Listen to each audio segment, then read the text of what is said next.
नमस्कार। TVS talks YouTube channel में आपका स्वागत है। मैं अनुपमा के आज के 16 जनवरी वाले लेटेस्ट एपिसोड के अपडेट्स और ट्विस्ट टर्न्स के साथ दोबारा हाजिर हूँ। तो उससे पहले अगर हमारे इस चैनल पर आप लोग नए हैं तो इस चैनल को लाइक शेयर सब्सक्राइब कर लीजिएगा और वीडियो को पूरा एंड तक जरूर देखिएगा और साथ ही साथ कमेंट सेक्शन में अपनी ओपिनियन भी जरूर दीजिएगा। तो चलिए जानते हैं क्या कुछ नया हुआ है आज के एपिसोड में पूरे डिटेल्स के साथ। तो टीवी सीरियल अनुपमा के आज के एपिसोड में हमें दिखाया जाता है कि अनुपमा और राही बगीचे में कोठारीस के यहाँ कड़ी धूप में काम कर रही होती हैं। तभी वहीं दूसरी तरफ घर के अंदर पराग मोटी बा के पैरों पे मालिश कर रहा होता है और कहता है कि पता था मुझे बा कि मेरे पीछे आपने अपना सेहत का ख्याल बिल्कुल भी नहीं रखा होगा। फिर मोटी बा इधर कहती है कि अरे पराग बाहर जाता है तो वीडियो कॉल पे डांटता है और अब आ गया है तो सामने से डांट रहा है। फिर पराग कहता है कि आज तक आपको कोई डांट सका है बा। फिर मोटी बा इधर कहती है कि जिससे कोई नहीं डांट पाया उसे राह चलती डांट कर चली गई। उसी समय फिर ख्याति ताज़ी चाय लेकर आती है। फिर पराग जैसे ही चाय की पहली चुस्की लेता है उसके चेहरे पर खुशी झलक उठती है और वो बा को कहता है कि 2 हफ्तों के बाद पीकर मज़ा आ गया चाय बा। तभी ख्याति चुपचाप खड़ी होकर पराग और मोटी बा के बीच के प्यार को देखती है तो उसके मन में अपने बेटे की यादें उमड़ आती है और वो मन में बोलती है कि काश मेरे और मेरे बेटे का रिश्ता भी ऐसा ही होता। फिर ख्याति वहाँ से चली जाती है और इधर पराग दोबारा मोटी बा से पूछता है कि बा वो दोनों हमारे घर में क्या कर रही हैं। मोटी बा फिर कहती है कि ख्याति ने बुलाया है उनको श्रीनाथ जी का भोग और खाना बनाने के लिए। पहली बार हमने ख्याति को कोई जिम्मेदारी दी और उसे जिम्मेदारी निभाने के लिए यही लोग मिले। तभी उसी वक्त गौतम वहाँ आता है और पराग से पूछता है कि डैड आप बिजी तो नहीं है ना। पराग फिर बोलता है कि नहीं नहीं मैं बिजी नहीं हूँ, आप आइए ना दामाद जी। फिर गौतम आकर कहता है कि डैड आपको ये लैब ग्रोन डायमंड फैक्ट्री का प्रपोजल दिखाना था मुझे। तभी पराग इधर से कहता है कि जमाई जी हम असली हीरो का कारोबार करते हैं और हीरा तो खदान से ही आता है। गौतम फिर कहता है कि लेकिन डैड लैब ग्रोन डायमंड्स बहुत ट्रेंड में हैं। पराग फिर बोलता है कि ट्रेंड्स तो आते जाते रहते हैं बेटा, लेकिन हीरा जहाँ था वहीं रहेगा। तो जो बात जो चमक जो पावर असली हीरे में है वो नकली में कहाँ। गौतम फिर बोलता है कि ओके डैड हम ये प्रपोजल रिजेक्ट कर देते हैं। तभी पराग ये बोलता है कि जमाई जी हमने आपके लिए मुंबई में इतना बड़ा शोरूम लेकर दिया है तो आप वहाँ डायमंड की बिजनेस शुरू कीजिए ना, ये लैब ग्रूम डायमंड्स के चक्कर में मत पड़िए। गौतम फिर कहता है कि ठीक है डैड और मैं सोच रहा था कि इसकी ओपनिंग सेरेमनी के लिए किसी बॉलीवुड स्टार को बुलाया जाए। पराग फिर कहता है कि मैं आपको उससे बड़ा स्टार देता हूँ, वो है हमारी बा। हमारे यहाँ हर शुभ काम की शुरुआत बा के हाथों से ही होती है और इस शोरूम का उद्घाटन भी बा के हाथों से ही होगा। गौतम फिर बोलता है कि मैं भी यही कहने वाला था डैड, आपने मेरी मुंह की बात छीन ली। मोटी बात फिर कहती है कि पराग तुझे और गौतम को एक साथ देखती हूँ तो सोचती हूँ कि काश तू और इतना बोल रही होती है बा कि पराग उनकी बात को पूरा करते हुए कहता है कि मेरा बेटा आपका टिंकू यही बोलना चाहती है ना, ऐसे ही साथ मिलकर बिजनेस करते हम और कोठारी एम्पायर को और बड़ा बनाते। किसी के रहने या ना रहने से फ़र्क तो पड़ता है लेकिन ज़िंदगी नहीं रुकती। तभी गौतम पराग को कहता है कि डैड आपका बेटा नहीं है पर आपके बेटे जैसा दामाद तो है ना। फिर तभी नीतू वहाँ आती है और कहती है कि कौन कहता है कि बेटा नहीं है, अपना राजा भी तो आपका बेटा हुआ ना मोटा भाई। फिर पराग गौतम को कहता है कि जमाई जी मैं चाहता हूँ कि मुंबई का बिजनेस राजा संभाले। ये सुनकर फिर इधर गौतम थोड़ा गुस्सा में आ जाता है।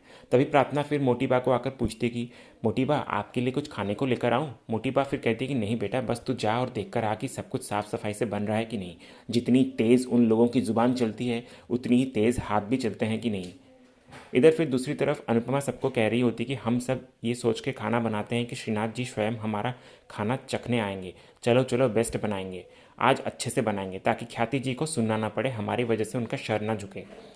दूसरी ओर फिर माही को जो फ़ोटो प्रेम के बटुए से मिली थी वो उस फ़ोटो के साथ अपनी फ़ोटो को जोड़ रही होती है। तभी पाखी दूर से ये देख लेती है और आकर कहती है कि फ़ोटो में भी राही की जो जगह खुद ले ली तुमने, जैसे पतंग में आर की जगह एम कर दिया था। माही ये सुनकर थोड़ी हड़बड़ा जाती है और फ़ोटो को रख देती है। तो पाखी फिर आकर उसे बोलती है कि इट्स ओके माही, ऐसा मत सोच कि तू गलत कर रही है। Everything is fair in love and war. तेरी तो सगाई हुई है ना प्रेम से, तो सबसे पहले तेरा हक है। आई नो माही, अपने पहले प्यार को भुलाना इज़ नेक्स्ट टू इम्पॉसिबल। और तुझे ये लग रहा है ना कि तेरा प्यार सिर्फ एक तरफा था, लेकिन ऐसी कोई बात नहीं है। मैंने खुद ने देखा है प्रेम की आंखों में तेरे लिए वो लाइकिंग। इट्स जस्ट दैट अगर राही बीच में नहीं आती ना तो वो लाइकिंग बिल्कुल प्यार में ही बदलती। माई फिर इधर से कहती कि छोड़िए ना दीदी, अब इन बातों का कोई फ़ायदा नहीं है। प्रेम राही से प्यार करते हैं और अब ये बात मैंने एक्सेप्ट भी कर लिया है। बाकी फिर इधर से कहती है कि झूठ, अगर ऐसी बात है माही तो तुम पीएम नाम की पतंग नहीं उड़ा रही होती। इट्स ओके माही, तुम गिल्टी क्यों फील कर रही हो, तुम कुछ गलत नहीं कर रही हो। अगर कोई गलत है तो वो है राही। धोखा दिया है राही ने हम सबको। अरे तुम तो सिर्फ अपना हक पाना चाहती हो वापस। फिर पाखी बोलने लगती कि और गुस्सा तो मुझे भी इस बात का आ रहा है कि मम्मी ने उसका साथ दिया, उस राही का जो खुद गलत है। ऐसा कैसे कर सकती है मम्मी, तुम्हारी लाइफ बर्बाद करके सब खुशियों की पतंग उड़ा रहे हैं माही। और तो और आज भी मम्मी तुम्हें अपने साथ लेकर नहीं गई, जबकि तुम तो इतना अच्छा खाना बना लेती हो माही और वहाँ तुम्हारी इतनी ज़रूरत थी। लेकिन नहीं, दोनों माँ बेटी बन ठन के निकल गई वहाँ पर। और तुम खुद मुझे बोलो कि वहाँ क्या काम है? राही को खाना बनाना तक नहीं आता तो वो क्या करती वहाँ पर? माई फिर बोलती कि राही तो बिजनेस संभालती है ना, इसीलिए। पाकी फिर बोलती कि इडियट हो गया तुम, इतनी सिंपल सी बात समझ नहीं आती क्या तुम्हारी? मम्मी जानबूझकर राही को लेकर गई है ताकि वो वहाँ उसे बड़े लोगों से मिलवा सके। माही कितनी भोली है तू, इसलिए एक बड़ी बहन के नाते मैं अपना फ़र्ज़ निभा रही हूँ, तुझे समझा रही हूँ और तेरी आंखें खोल रही हूँ माही। और देख माही, कभी भी ना मम्मी और उनकी लाडली की बातों में मत आना, उन पर कोई भरोसा मत करना। और मुझे पता है कि तू मम्मी से बहुत प्यार करती है, लेकिन उनका सारा प्यार ना सिर्फ अपनी लाडली के लिए है, तेरे लिए नहीं। फिर पाकी बोलती है कि देख माई, अगर इस घर में कोई है जो तेरा भला चाहती है तो वो सिर्फ मैं हूँ। और तू अगर मेरी बात मानेगी ना तो फ़ायदे में रहेगी, बाकी तू देख ले, तेरी मर्ज़ी। कहकर पाकी वहाँ से चली जाती है और इधर उस फोटो को माही दोबारा निकालती है और उसमें से राही की फ़ोटो को फाड़कर अलग कर देती है। और फिर कहती है कि राही, आपने मुझसे मेरा प्रेम छीना है तो मैं आपको कभी माफ़ नहीं करूँगी, नेवर। सीरियल के दूसरे सीन में फिर राही को दिखाया जाता है जो कि अनुपमा को इतना काम करते देख उसे आकर पानी पिलाती है और फिर बोलती है कि सब कुछ ठीक हो जाएगा मम्मी, आप इतनी स्ट्रेस मत लो। फिर राही अनुपमा को बोलती है कि मम्मी मैं क्या कह रही थी कि मुझे वॉशरूम जाना था। अनुपमा फिर बोलती है कि हाँ तो जा ना, यहाँ पे कहीं अलग से वर्कर्स लोग का वॉशरूम होगा तो उधर चली जा। राही फिर कहती है कि यहाँ पे एक भी वॉशरूम दिख नहीं रहा है मम्मी, तो मैं एक काम करती हूँ, मैं जाके ख्याति जी से या प्रार्थना से पूछ कर आती हूँ। फिर अनुपमा बोलती है कि नहीं नहीं, घर वालों को डिस्टर्ब मत कर, वो लोग बिजी होंगे, इसलिए तू जाके किसी स्टाफ से ही पूछ ले। फिर राही बोलती है कि ठीक है मैं पूछ कर आती हूँ। ये कहकर राही जब स्टाफ को ढूंढने लगती है कि तभी उसकी नज़र लड्डू पे पड़ती है जो कि अपने दोस्त से किसी बिजनेस के बारे में बात कर रहा होता है। तो राही ये देखकर लड्डू से आकर बोलती है कि अरे बाप रे, तुम तो अभी से बिजनेस सीख गए। लड्डू फिर बोलता है कि हूँ गुज्जू छू और धंधो मारा खून में छे। राही फिर बोलती है कि मैं भी गुजराती की डिग्री हूँ, प्रॉफिट मारा श्वास में छे, चाहिए ही चाहिए। कहकर फिर दोनों के बीच एक अच्छी सी बॉन्ड बन जाती है। तभी राही लड्डू से पूछती है कि अच्छा मुझे बताओगे कि वॉशरूम कहाँ पर है बच्चे? फिर लड्डू बोलता है कि बच्चा नहीं बादशाह। राही फिर बोलते कि अरे बाप रे, बड़ा भारी नाम है तुम्हारा। ओके बादशाह जी, अब तो बता दीजिए कि बाथरूम कहाँ पर है। फिर बादशाह घर के अंदर ले जाता है राही को वॉशरूम दिखाने, तो राही भी उसके पीछे पीछे चली जाती है और जल्दबाजी में उसका पैर बाहर बनी हुई रंगोली पे पड़ जाती है। और फिर बादशाह राही को एक कमरे में लेकर आता है और बोलता है कि आप ये वाला वॉशरूम यूज़ कर सकती हैं। राही बोलती है कि श्योर ना? बादशाह बोलता है कि यस। कहकर वहाँ से बादशाह चला जाता है और राही उस रूम के वॉशरूम के अंदर चली जाती है। सीरियल के अगले सीन में फिर बापूजी मिठाई पे मिठाई खाए जा रहे होते हैं। तभी बा ही कहती है कि बस त्योहार है, इसका मतलब ये नहीं कि आप मीठा पे मीठा खाओ। बापूजी फिर बा को कहते हैं कि तू इतनी अच्छी चिक्की बनाती क्यों है? बा फिर बोलती है कि और आप इतना अच्छा उल्लू कैसे बना लेते हो मुझे? वैसे सच कहूँ ये चिक्की मैंने नहीं बल्कि माही ने बनाई है। तभी माही भी वहाँ पर आ जाती है तो बापूजी उसकी तारीफ करते हुए कहते हैं कि अरे वाह शाबाश, क्या चिक्की बनाई है तूने माही। माही फिर बोलती है कि थैंक यू बापूजी। फिर बापूजी को कहते हैं कि खाना बनाने में माही अनुपमा पे गई है, बाकी वो राही है जिसे सलाद में कांदा काटने को दो तो कांदा काटती नहीं है बल्कि उस पर मुक्का मार के कांदे की जान ही निकाल देती है। बापूजी फिर बोलते हैं कि मुक्का मार के कांदे तोड़ने में ज़्यादा स्वाद आता है। बा फिर बोलते हैं कि हाँ वो जो भी हो, पर माही जैसा खाना राही 7 जन्मों में भी नहीं बना सकती। बापूजी फिर कहते हैं कि अच्छा है ना, प्रेम इतना अच्छा खाना बना लेता है तो राही को खाना बनाने की ज़रूरत ही क्या पड़ेगी। बा फिर बोलती कि वो तो शुक्र है कि राही का कोई ससुराल नहीं है, नहीं तो ससुराल में हमारी वो नाक कटा देती। अरे ज़माना कितना भी मॉडर्न हो गया हो, सबको माही जैसी बहू ही चाहिए, एकदम सर्वगुण संपन्न। तो अगर प्रेम ने माही से शादी की होती ना तो एकदम सुखी होता वो। बोलकर फिर अचानक बा रुक जाती है और फिर बापूजी बा को पूछते हैं कि अनुपमा से बात हुई तुम्हारी, वहाँ कोठारीस के यहाँ सब कुछ ठीक तो है ना? बा फिर बोलते हैं कि मैंने फ़ोन तो नहीं किया पर भगवान करे सब कुछ ठीक ही हो, वरना ये पैसे वालों की तो ना दोस्ती अच्छी ना दुश्मनी। तभी इधर दूसरी तरफ प्रेम का फ़ोन आता है घर पे तो माही फ़ोन पिक करती है। तो इधर फिर प्रेम माही की आवाज़ सुनकर खामोश हो जाता है। तो माही इधर से कहती है कि प्रेम इट्स ओके, ऑकवर्ड होने की कोई ज़रूरत नहीं है। प्रेम फिर बोलता है कि नहीं नहीं, वो एक्चुअली मैं अनु मैम को फ़ोन कर रहा था तो वो लोग फ़ोन नहीं उठा रहे हैं तो सोचा घर पे फ़ोन करके पूछ लूँ कि सब कुछ ठीक तो है ना। तभी माही इधर से कहती है कि वो दोनों ऑर्डर डिलीवर करने गए हैं ना तो वहीं पे बिजी होंगे।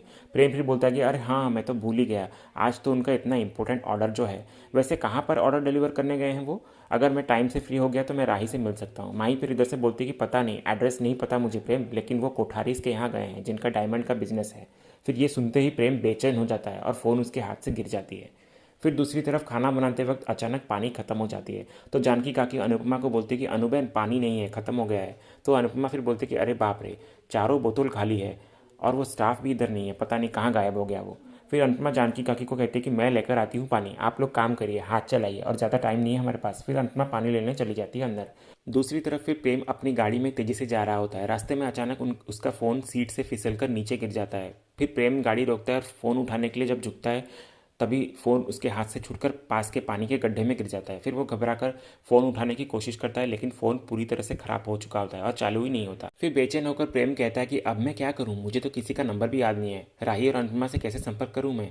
फिर प्रेम की परेशानी उसके चेहरे पर साफ झलकती हुई नजर आती है, लेकिन वो ठान लेता है कि किसी भी हाल में उन्हें ढूंढ कर रहेगा। उधर फिर दूसरी तरफ गौतम के मन में अपने पिता पराग को लेकर नाराज़गी बढ़ती जा रही होती है। वो अपने कमरे में खुद से आकर बड़बड़ा रहा होता है और बोलता है कि हर चीज़ में बस राजा का नाम लिया जाता है, मेरे लिए कोई जगह ही नहीं है, दिमाग खराब करके रखा हुआ है। जैसे ये टिंकू भाग गया वैसे ये राजा भी भाग जाता तो अच्छा होता। इसी दौरान फिर राही गौतम के रूम की वॉशरूम से बाहर निकलती है और गौतम उसे देखकर गुस्से में लाल हो जाता है। फिर वो राही का रास्ता रोकते हुए उसे कहता है कि तुम मेरे रूम में क्या कर रही हो, कहीं तुमने यहाँ से कुछ चुराया तो नहीं ना। राही फिर बोलती है कि मेरा रास्ता छोड़िए, लेकिन गौतम उसकी बात सुनने के मूड में ही नहीं होता है। तभी प्रार्थना वहाँ आ जाती है तो गौतम तुरंत उसे देखकर अपनी बात बदल देता है। इधर फिर दूसरी तरफ अनुपमा घर के अंदर पानी की बोतल्स लेकर आती है तो ख्याति ये देखकर अनुपमा से पूछती है कि अनुपमा बहन कुछ चाहिए आपको। अनुपमा फिर बोलती है कि वो पानी खत्म हो गया था तो किसी को कह देंगे कि ज़रा भर के दे दे। ख्याति फिर कहती है कि सॉरी हम सब बिजी हैं, तो आप खुद रसोई से जाके ले लेंगी प्लीज़। फिर इधर घर के रसोई घर में अनुपमा पानी की खाली बोतलें भरने के लिए आती है।